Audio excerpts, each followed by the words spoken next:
BRS రజతోత్సవ సభకు ప్రభుత్వ యంత్రాంగం ఇప్పటి వరకు సహకరించిందని, సభ ముగిసే వరకు ఇదే సహకారం అందించాలని జిల్లా యంత్రాంగాన్ని బీఆర్ఎస్ వర్కింగ్ ప్రెసిడెంట్ కేటీఆర్ కోరారు. ఇది ప్రభుత్వ వ్యతిరేక పోరాట సభ కాదని, కేవలం పార్టీ వార్షికోత్సవాన్ని శాంతియుతంగా జరుపుకుంటున్నామని తెలిపారు. ఏప్రిల్ 27న రాష్ట్రంలోని 12,796 గ్రామ పంచాయతీలలో పార్టీ జెండా ఆవిష్కరించి నాయకులు, కార్యకర్తలు పెద్ద ఎత్తున సభకు తరలి రావాలని పిలుపునిచ్చారు.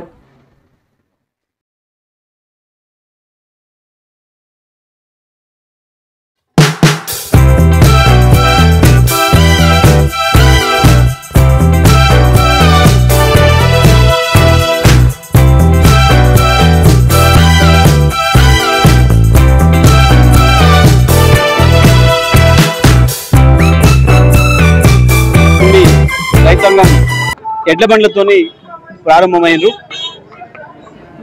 ఈ సభ గత చరిత్రలో ఎప్పుడు జరిగిన విధంగా జరుగుతూ ఉంది.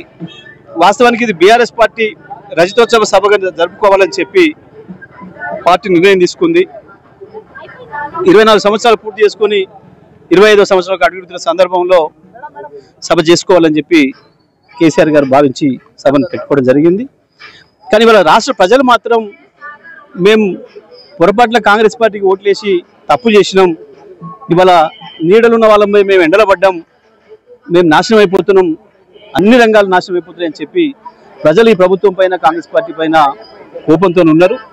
ఇవాళ ఈ సభను ఆ ప్రజలందరూ కూడా హాజరై ఇది కాంగ్రెస్ పార్టీ వ్యతిరేక సభలాగా, ఈ ప్రభుత్వ వ్యతిరేక సభలాగా, ప్రభుత్వ నిర్ణయాలకు వ్యతిరేక సభలాగా జరుపుకోవాలన్న ఉత్సాహం ప్రజల్లో కనబడుతూ ఉంది.